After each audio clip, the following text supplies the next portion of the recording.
Mbote bandeko balandi ya émission na biso évangile non voilé. Ezali émission oyo wapi ezali ko salema na chaîne na biso ya MD Pro Télévision. Ezali émission kitoko makasi oyo ezali na tina ete toyeba na ko éclairer bana na Nzambe nyonso bisika bazali ba oyo balemba na makambo ya kosambela kopesa bango elengi ya kosambela puisque tozali na moment difficile oyo miyibi yekola ba français ebele bazangi misala bakamati biblia bazali koyiba batu ko rançonner batu dans le nom de notre Seigneur Jésus-Christ. C'est pourquoi encore Jésus-Christ peut alobaki ke miyibi bakoya na kosala mombongo na kombo na ngai mais oyo koyeba na kobikisa yo eza juste connaissance sur la parole du Seigneur.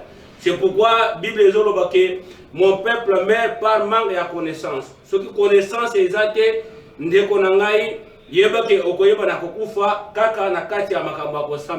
c'est pourquoi oyo bawapi bazali liboso na bino tozali basali na Nzambe ya eklezia ya Yesu Kristo na se ya mokili babengi yango na lopoto EJCT wana ezali liboso na bino ezali ngai ancien Claude évangéliste nazali pe mukambi ya lisanga owa pe ezali na Kasavubu avenue Boussoujano numéro 31 na tambolinga mokote tozali na ancien abiso pasteur Oscar Kabeya azali mopanzi nanga na bandi eti azali bisika oyo bokolanda biso elongo na kati ya émission na bandi eti oyo ezali émission kitoko makasi oyo ezali kosalema na yango tozali na bandeko bazali kosunga biso na sima ya kamera ndeko na biso Josaphat ndeko oyo azali kosunga biso de manière que bilili eyeba na kopesa makitoko bisika bozali pe na son kitoko ezali kouta epa ya ingénieur na biso Gelor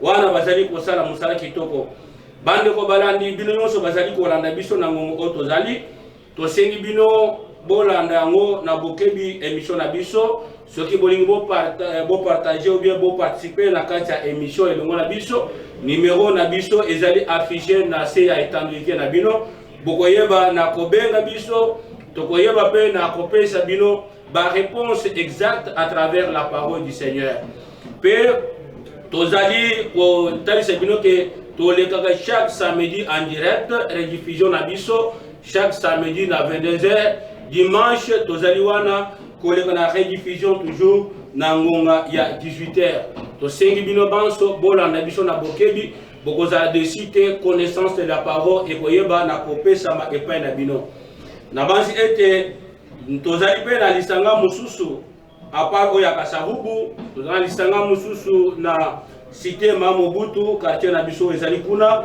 na bansi ete soki otuni malamu na avenue Inka 2 bakotalisa yo lisanga ya solo lisanga ya bana Nzambe bisika bato bazali koteya pona kopesa bato epai na Nzambe et non pas pona ko entraîner bato ko rançonner bango pona kozwa misolo. Et je pense que ezali émission à libosote to sato bandaki kolobela la fois passée sur les deux messagers et leur message. To monaki messager à liboso ezaki ne Moïse message naye ezaki ne Mibeko. Wana to monaki na Exode chapitre 24 verset 12 lolengeni Nzambe apesaki ye Mibeko ezaki message destiné seulement à Israël. Kolandisa psaume 147 verset 19 à 20 to monaki ete message ezaki destiné juste à Israël. Nzambe asalaki lolenge mokote na bikolo yangani. C'est pourquoi tango Yesu ayaki akuti ba pharisien na ba scribe bazali ko kamata Mibeko ya Moïse bazali ko kende côté na bikolo yangani Yesu akendeka na kolakela bango mabe koloba ete soki mutu ya bikolo mususu andimeli message ya Mibeko boyeba ete azali kokoma mwana ya moto des fois. C'est pourquoi balinga mikati na émission oyo ya évangile non voilé vraiment toyaki komona deuxième messager ezaki nkolo na biso Yesu Kristo tomonaki yeke ye atindami dans le monde azali un messager puissant en parole et en œuvre aye natine ete apesa biso message ya lobiko puisque message ya Mibeko tomonaki ete selon Exode selon Ézéchiel chapitre 20 verset 25 ete ezaki nde message ya punition oyo nzambe apesaki na libota ya Israël mpona ntina ya désobéissance ete apinir bango. Alors, message encore na biso Jésus Christ, babengi yango c'est un message de la grâce, le message du salut. Ezali wana pona kopesa bato lobiko. C'est pourquoi ezali na buluyeka makasi na makambo ya kosamela. Bakamati Moïse, bakamati na Jésus basangisi. Autre sur la montagne de transfiguration, si vous lisez dans Matthieu chapitre 17, Pierre a lobaki que to dressé 3 temps pour dire que tokobanda kotangisa bato Moïse, tokobanda kotangisa bato Eli, pe tokobanda kotangisa bato Jésus. Mungongo ya utaki likolo. Kolobake désormais boyokela nde mwana na ngai kolo Yesu Kristo nde bisika wapinga nzambe na sili na kotia bolingo na nanga mobimba. C'est pourquoi Oya Koyokela et Jésus Christ. Et c'est dommage, nous avons parlé là-dessus avec beaucoup de précision. Pour notre côté, il n'y a pas d'autres messages, d'autres messagers et d'autres messages dans ces temps que nous sommes. Parce que tous les pomona, bato bazako bimono, musakole uti na États-Unis, o musakole musita uti soki na ngamba, soki na wap, bien balinga mikata kole Kristo, ce sont des brigands et ce sont des voleurs. Ils n'ont aucun message à vous donner qui peut vous amener à la vie éternelle. Mais le vrai messager, et qui a le message de la vie éternelle, il s'agit de notre Seigneur Jésus-Christ. Des messagers à Souka, Kolandisa, Hébreu chapitre 1, verset 1. Et je pense que ezali kitoko makasi tozali lelo kozongela mama likamwana te lelo soki botali na se ya etandoike bokomona ete ezali na mama likamususu ya kitoko makasi oto bombisi tokobanda yango lelo me kosila te nzambe akosunga biso po ete toyeba na kolobele yango. C'est pourquoi avant tokota na mama likambo ya mokolo malelo tokosenga na pasteur na biso akoyeba na kobondela nzambe. Oui, tozali kobondela Kolo na biso Yesu Kristo tozali kotonda monene na kombo na yo po ete yo tozali maître ya temps pe ya circonstance na ngonga oyo osepeli ete tozala liboso ya bana na yo ba oyo wabi batangami ete bayeba na koyoka liloba sango malamu kozali kolopona kozwa lobiko yango na kabibanso na loboko na yo sunga bango pesa bango boyoki malamu na tina ete bayoka liloba oyo babatela yango mpe bandimela na tina ete bazwa lobiko oyo api sili na kotalisama Nanzela ya sango malamu ya bokonza likolo tobondeli bongo na kombo na nkolo ya Yesu Kristo. Amen. Amen. Merci beaucoup Musali Nanzambe pour na libondeli kitoko makasi oyo etali ete tozala inspiré par la puissance du Saint-Esprit. Na banzi ete tolobeke tokolobela lelo sur le désalliance. Boyokani mibale. Je pense que mutunyon se bisika azali comme ma Biblia. Yebaka ke na kati ya Biblia omemaka tozali na boyokani mibale. C'est pourquoi bato ebele bayebi ko discerner makambo e komama na kati ya Biblia te. Ebele bazali ko sala toujours mélange.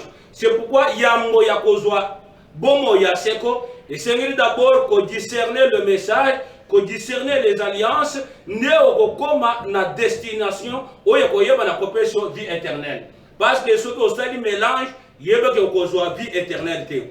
Na basi ete na oyo tali alliance to boyokani ezali nde maloba oyo nzambe apesaka na batu po ete bango basalele yango nde tobengi boyokani, c'est-à-dire que nzambe azali kotia maloba entre ye na mutu de manière que bango mibale ba respecter mutu a respecter pe nzambe pe ayeba na ko accompagner promesse oyo ekomami na kati ya liloba wana.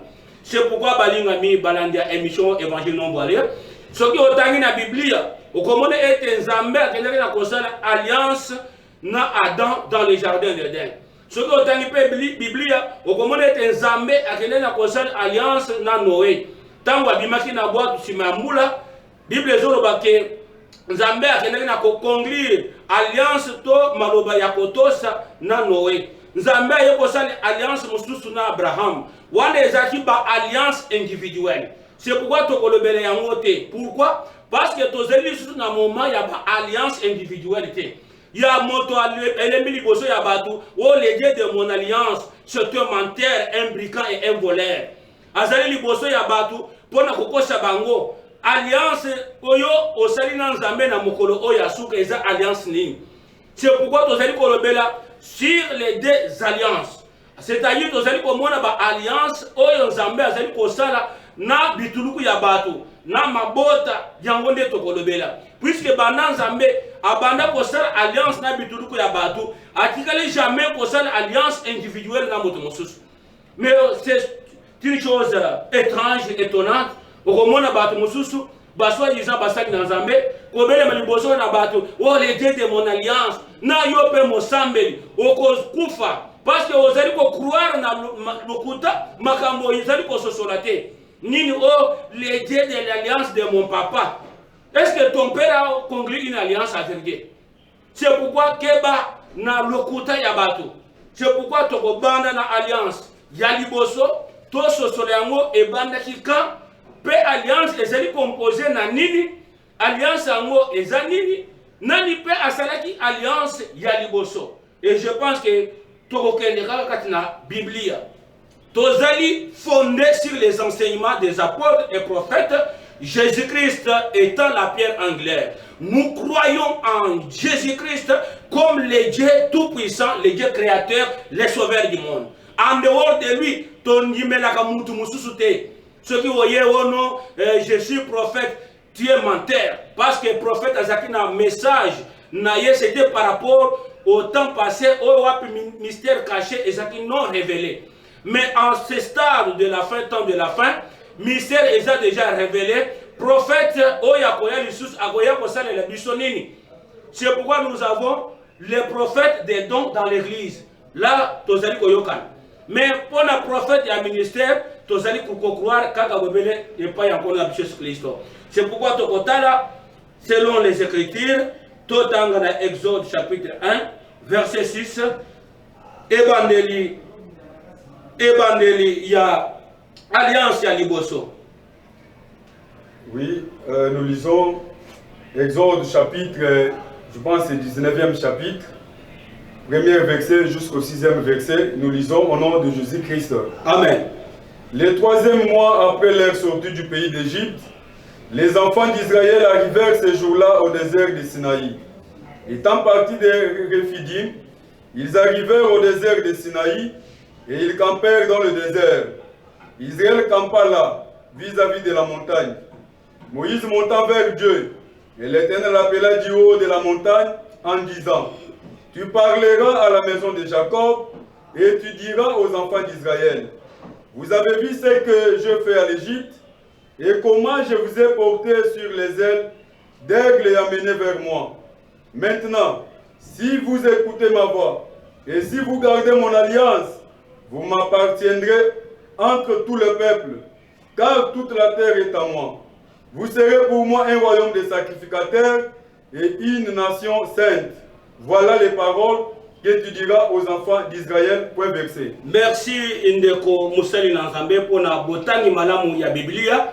Oyo ezali oya seko Zambe tangwa bimisaki Israël na kati ya boumbu na Egypte bisika bazalaki bakati simero rouge batambolaki kino bakotaki na Esobe oyo babengi désert de Sinaï. Tango bakotaki makomi ezotalisaki ezaki 3e mois na bango nde bakendeki na kokota na Esobe ya Sinaï. Bisika wana bakutaki ngomba oyo babengi Mont Sinaï. C'est-à-dire que ngomba wana ezalaki kozwa kombo ya bisobe bisika ezalaki. Mais makomi ezolobake Nzambe akendaki na kobenga Moïse. Azali koloba ete mata na ngomba oyeba na kosolola nanga Nzambe. Bible ezali koloba ete tango Moïse amati na ngomba nde Nzambe abandi kotalisa Moïse. Alobi ke bomoni souffrance bozalaki kozwa na kati ya boumbu. Bomonaki lolenge nini nga Nzambe na ye komema bino na kati ya boumbu kino bokoma na bisika obosi bokomi. Pe na memaki bino lolenge pongo amemaka bana na ye na mapapu. Mais ça c'est ipi na lingi na pese yo maloba poete omemele yango libota ya Israël et kozala maloba ya boyokani. C'est là où Dieu veut conclure la première alliance autobéni ancienne alliance boyokani ya kala.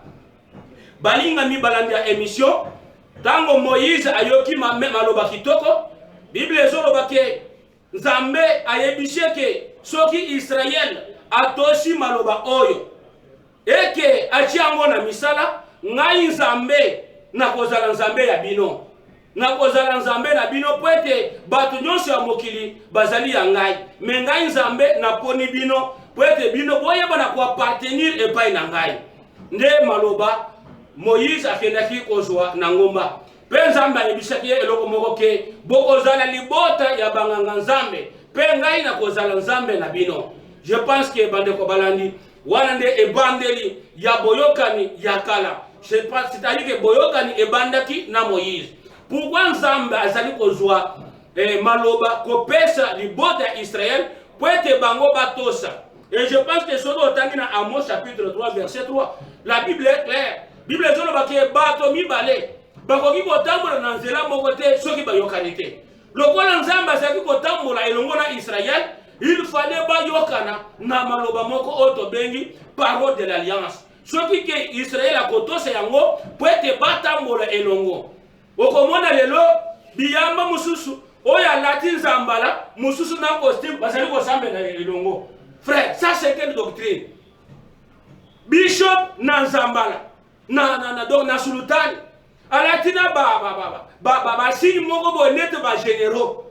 Alors mususu pe ayewa na alati veste. Ça c'est quelle doctrine? C'est pourquoi makambo ya kosambela il y a point de mélange. C'est pourquoi Bible ezali koloba ete nzambe oyo seko alors que nalingi na tambola na bino elongo mais sengeli toza na maloba ya boyokani tosala boyokani soki botoshinga bokozala libota ya banganga nzambe ya solo solo pe ngai na kozala nzambe oyo ya bino na banzi ete wana ezali liboso ya libota ya Israël. Moïse azali koyebisa bango bakoyeba na kotangela biso toujours na Exode 19 verset 10 à 12. Oui, Exode toujours 19e chapitre à partir de 10e verset jusqu'au 12e.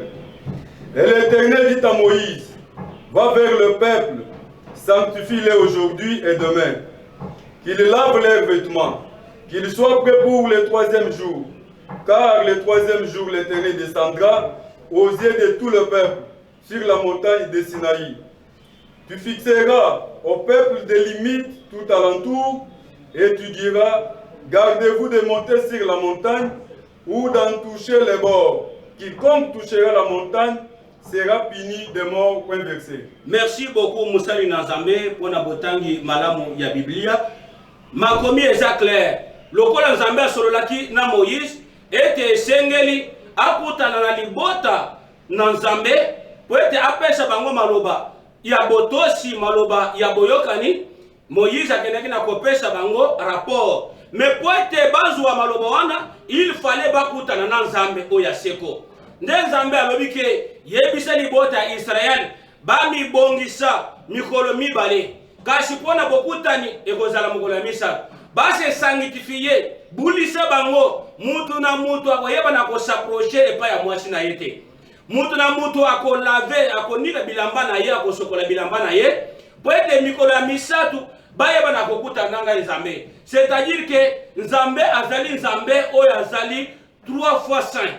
C'est pourquoi recommander bango qu'ils doivent se sanctifier pendant 3 jours. Pourquoi? Parce que bakutana na musantu ya Israël. Bible ezoloba ke na mokolo ya misato ne bakoyeba na kopusana bisika nga Nzambe na kozala. Na kozala likolo ya ngomba ya Sinaï. Bango bakopusana na ngomba mekebisa bango bayeba na kosimba baborna ya ngomba te basimba ngomba te na se ya ngomba. Kasi bazala musika mesoki mutu asimbi baborno kotia na ngomba esengeli bino bobo mamutu wana. Alors yo Moïse nde kopusa nepa na nga Nzambe pe nga Nzambe na kokamata maloba na koyeba na kopesa yo. Continuez avec le verset bien aimé. Verset 16.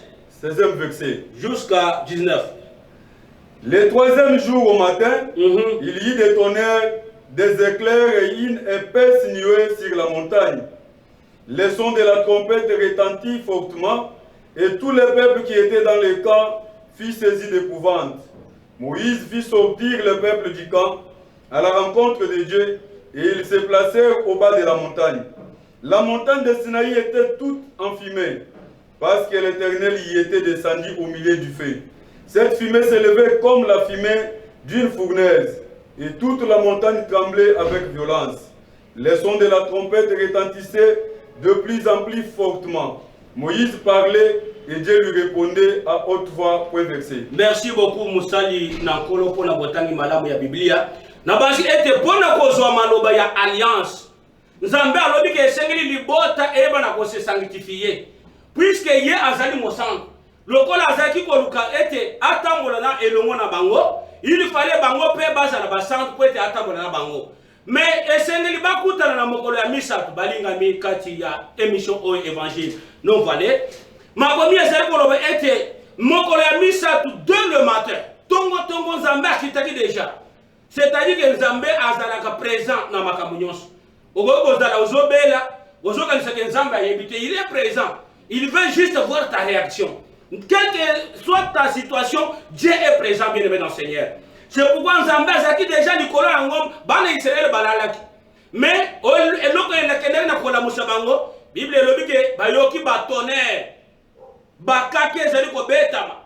Ba moto ezali komata milinga lipata ya mwindu ezipi ngomba ya Mont Sinaï oto bengi Mont Sinaï balingami ekendeki na kobangisa libota Israël po ete bapusa na ngomba bakendeki na kobanga kokende na ngomba. Pourquoi? Parce que bayokaki ba tonnerre. Or que tonnerre ezali des paroles de Dieu. C'est-à-dire que Nzambe tango kiti na ngomba batu bazalaki te abandi kobenga bango de manière que bapusana na ngomba. C'est pourquoi Jean azali koloba na Apocalypse chapitre 1 alobi ke tango amataki amemaki na molimo Bible ezoloba ke ayokaki mongongo lokola bakake. C'est-à-dire que bakake ezali nde la façon que Dieu communique sa parole. Ezali lolenge mongongo na Nzambe ezali koyokana. C'est pourquoi balinga mikata émission oyo Bible ezali koloba ete libota ya Israël babatamaki na bandako. Il fallait Moïse abanda kosimba bango na maboko po ete bapusana na ngomba ya Mont Sinaï. Tango bapusanaki na ngomba makomi ezoloba ke bazaki kolenga puisque bakelelo bakake bamikalikali ya moto ezaki kobeta makuna na niveau ke mutu akoki kosupporter te. Nde libota ya Israël bakendaki na kolenga mais makomi ezoloba ke Moïse abana kosolola ye moko na Nzambe pe Nzambe azalaki koyanole ye na mongongo ya bakasi. Wana ezalaki na tine ete Nzambe akamata maloba ya boyokani ayeba na kopesa bango. Oh, nous sommes les gens du 3e alliance. Inauguré ce qui part quelqu'un oya kofaki tout ça. Donc batu bazali koloba bilobela na makambo ya kosambela. Et il y a des gens qui applaudissent. Bazali ko kamata bakiti bazali ko tombola likolo balobi ke biso tozali bato ya boyoka ni ya misa. Nous allons lire avec vous la parole de Dieu. Soki ke boyoka ni ya misa toza na kati ya Biblia. Soki akoye konzala te bo se préparer bino nyonso na kati ya lifelo.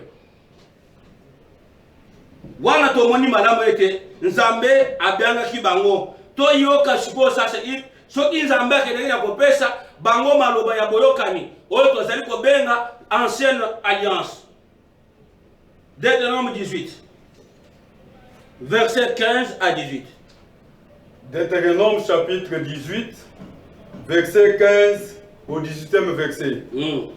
L'Éternel ton Dieu te suscitera du milieu de toi, d'entre tes frères, un prophète comme moi.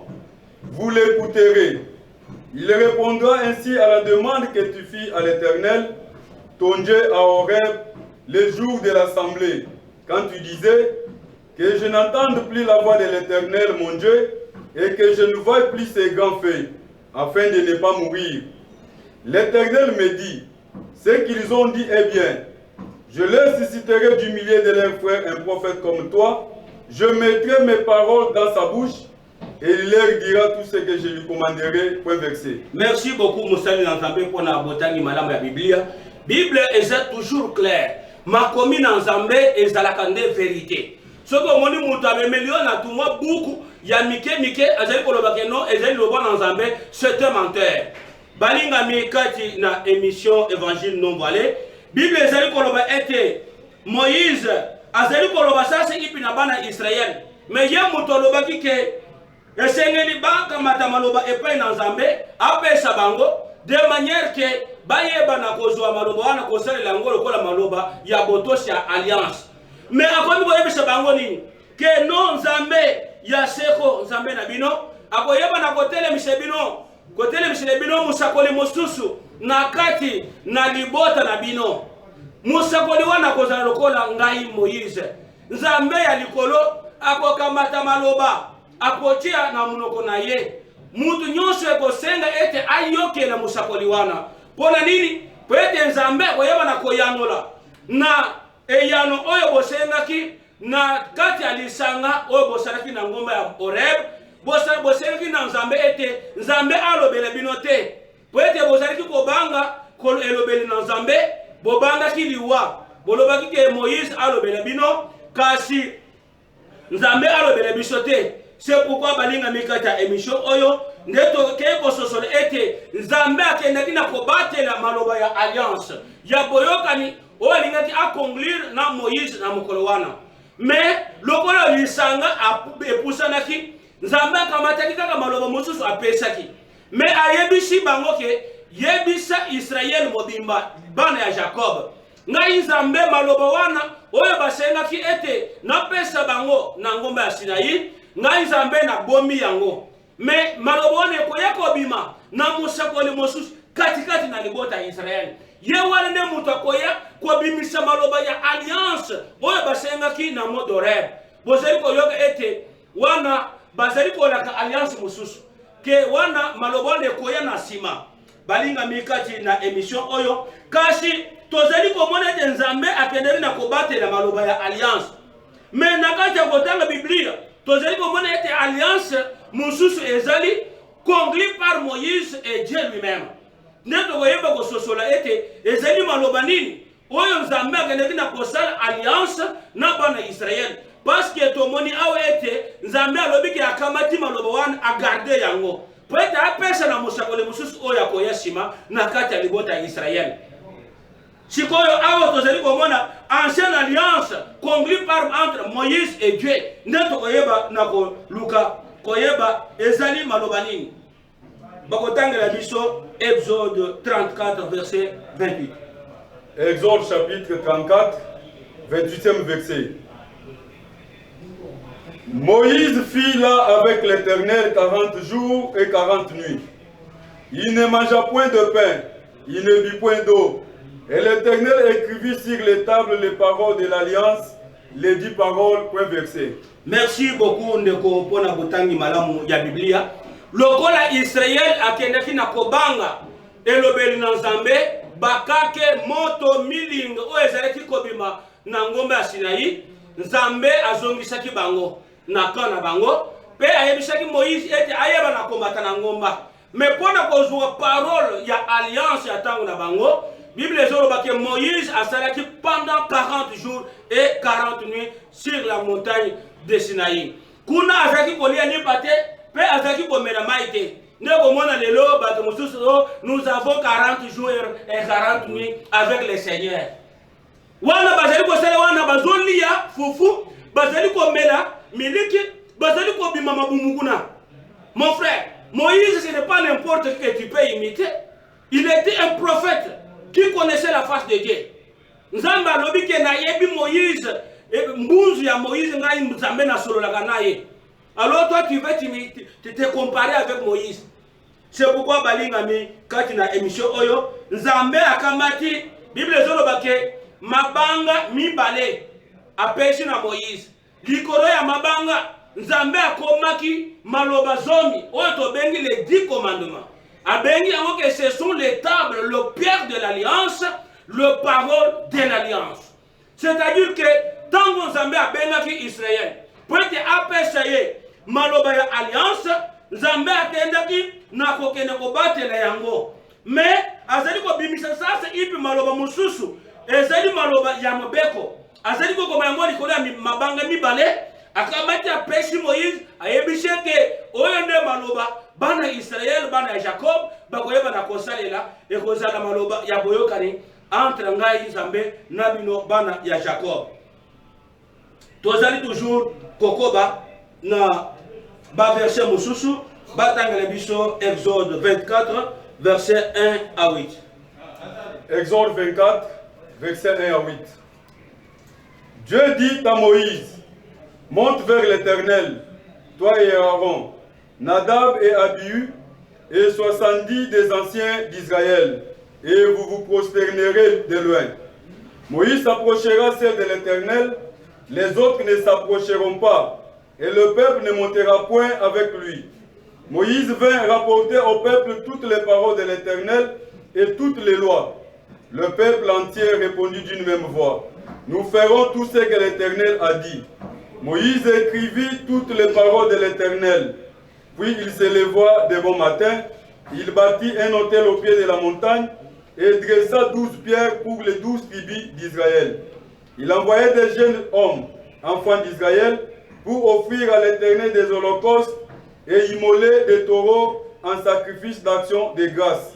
Moïse prit la moitié du sang qu'il mit dans des bassins et il répandit l'autre moitié sur l'autel. Il prit les livres de l'Alliance et les lit en présence du peuple. Ils dirent, nous ferons tout ce que l'Éternel a dit et nous obéirons. Moïse prit le sang et il le répandit sur le peuple en disant, voici le sang de l'Alliance que l'Éternel a fait avec vous, selon toutes ces paroles, point versé. Merci beaucoup, Moussali Nanzambe, pour la botangue madame la Biblia. Awa tozali komona sasa ipi. Donc, alliance kotali sama. Tozali komona sasa ipi alliance Nanzambe kotali sama. Entre Nzambe na Israël.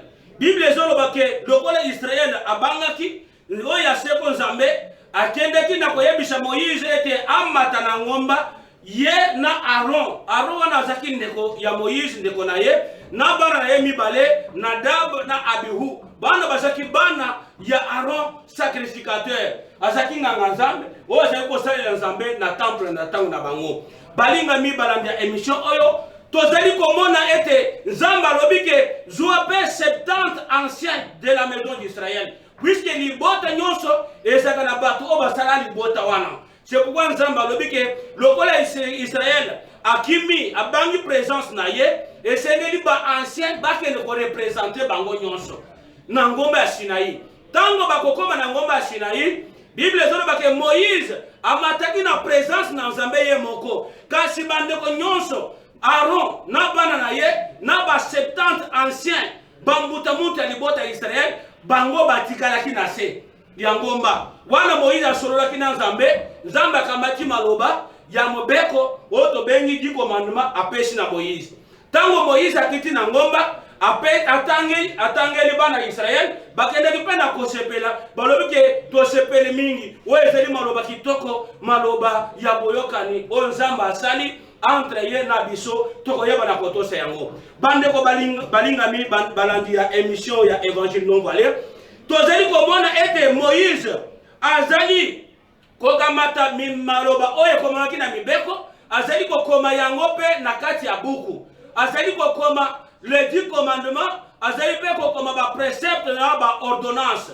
Tango asilisi yango akei na se ya montagne to ya ngomba ya Sinaï. Bible ezoloba ke akendaki na kosala etumbelo wana ezaki na mabanga zomi na mibale. Pourquoi zomi na mibale? Ezaki na tina ete alliance ezaki kongli na 12 tribus de la maison d'Israël. Yo mutu otangaka ancienne alliance ozwaka pe ba promesse ya ancienne alliance. Yo kama banga ezalaki 12. Libanga ya mutu ya congolais ezalaki te. Ya mutu ya biko yanga ezalaki te. Ancienne alliance ezalaki déjà une alliance oyo wapi ezalaki kongli seulement na 12 tribus de la maison d'Israël. Tango Moïse asali etumbelo poete babonzela Nzambe banyama ya kitoko makasi ya bangombe nde atindi bilenge bakende koluka bangombe. Tango bazwi bangombe babonzeli yango Nzambe, Moïse akamati makila atia yango na sani. Sima akamati ndambo ya makila asali amwangi yango na etumbelo. Abwaki yango na etumbelo. Sima aye akamati mibeko ya Moïse pe maloba akamati makila mosusu abwaki yango na mokanda ya mibeko ezaki kosala alliance. pe akamati batu atangeli bango mibeko tango bango bandimi ete bakoyeba na kotosa mibeko nde Moïse akamati makila mosusu amchi bango na mutu ayebishi bango ke botala sasa ipi makila oyo Nzambe atie pona kosala boyokani entre bino na Nzambe balingami balandi ya émission na biso évangile non voilé wana tozali komona ete alliance ezali kosalema premièrement tozali komona le parole deuxièmement tozali komona batu troisièmement tozali komona makila mais ce qui est pour tozali koloba ete oh les dieux de mon alliance j'ai conclu mon alliance avec Dieu donc il a aspergé quel sang pour conclure cette alliance et avec quelle parole bien aimé balingami balandi ya émission oyo. Donc il y a beaucoup de mensonges dans makambo ya kosambe. C'est pourquoi Moïse a dit que oyo ezali makila oyo Nzambe amwangi yango asopi pona tina ete ezala alliance ekote en vigueur po ete boyeba na kotosa maloba na ye. C'est pourquoi balingami kati na nkolo na biso Yesu Kristo wana tozali komona ete alliance etalisami bazali kotangela biso bazali kotangela biso Biblia batangela biso Deutéronome chapitre 10 verset 1 à 2. Deutéronome chapitre 10 verset 1 à 2. En ce temps-là, l'Éternel me dit: taille 2 tables de pierre comme le premier et monte vers moi sur la montagne. Tu feras aussi une arche de bois. J'écrirai sur ces tables les paroles qui étaient sur le premier table que tu as brisé et tu le mettras dans l'arche. Point versé. Merci beaucoup Moussali Nzambe pour la botani malamu ya Biblia. Na basi ete Moïse atango kamataki donc mabanga mibale bisika Nzambe akomaki mibeko. Bible ezoloba ke ayaki nango nakoya na mibeko akutaki bana Israël bazali ko célébrer fête na bango ya kana donc ya mona ya ngombe ya or. Wana nde Nzambe akendaki na kosilika makasi pe Moïse akendaki na kosilika akendaki na kobuka mabanga ya liboso oyo wapi Nzambe apesaki ye. Mais Nzambe alobi ke ayeba na kozonga lisusu na présence na ye po ete ayeba na kozwa mabanga mususu oyo wapi Nzambe akoyeba na kokomela ye maloba ya boyokani. Wana nde Nzambe azongisaki ye sima ya kosala alobi ke esengeli mabanga eyeba na kobatela makitoko. Mais pour na kobatela mabanga esengeli osala sanduku bazali kobenga ngo sanduku ya boyokani ou bien l'arche de l'alliance. Oyo nde okomona lelo batongeli yango tabernacle. Ezali kobona na kati ya tabernacle lelo nous avons des tabernacles mais qui n'ont aucune arche de l'alliance dedans. Ezaka bato ya babomu minene bavandi kuna en train de prier des gens. Ni au tabernacle au côté de la présence de Nzambe. Non, Dieu est dans nos cœurs aujourd'hui. Le vrai tabernacle, c'est toi qui m'écoutes. Tu dois purifier ton cœur pour que le Seigneur Jésus puisse y pénétrer. Alors, comme on a dit, à Tongi le Loli Soussou, au Nini tabernacle, bande ko balandi ya émission na biso ya évangile non voilé. Je pense que tozali kosukela wana pona mokolo malelo, mais tozali tokoyeba na kokoba na émission na biso ya évangile non voilé pe na mamali kambo oyezali kolobela sur les deux alliances. Vraiment tozali kotonda bino botoni bande ko balandi ya émission na ndenge bozali ko disposer tant na bino po ete boyeba na kolanda biso. Donc tozali pe kopesa merci na chaîne MD Pro Télévision na tire ete tozali kozwa opportunité ya koluka kopanza sango malamu ya bokozali kolo. Tozali kobosa na te ba ingénieur na biso gelo pe tozali kobosa na te ndeko na biso Josephat o azali sima ya caméra pona kozwa kabiso bilili de manière que toyeba na kopesa donc lumière na makambo mususu wana topesi bino mbote tokutani liboso tozali kobosa na te ndeko na biso journaliste enseignant Papa Alidor Katuku. Donc yende moto asala kete tokutana na ye pe tokutana bisiko tozali en tout cas bisiko ozali ndeko Alidor topesi mbote kolo apamola yo tozali kobosa na te Papa Benoît bino nyonso bandeko ya chaîne na biso ya Pro MD Pro Télévision. Donc tobosa di bino te basali na Nzambe nyonso o bazali na ba province oyo bazali na ville province ya Kinshasa na bana na nzambe nyonso topesi bino mbote kime na nzambe eza na bino. Papa Josaphat, lelo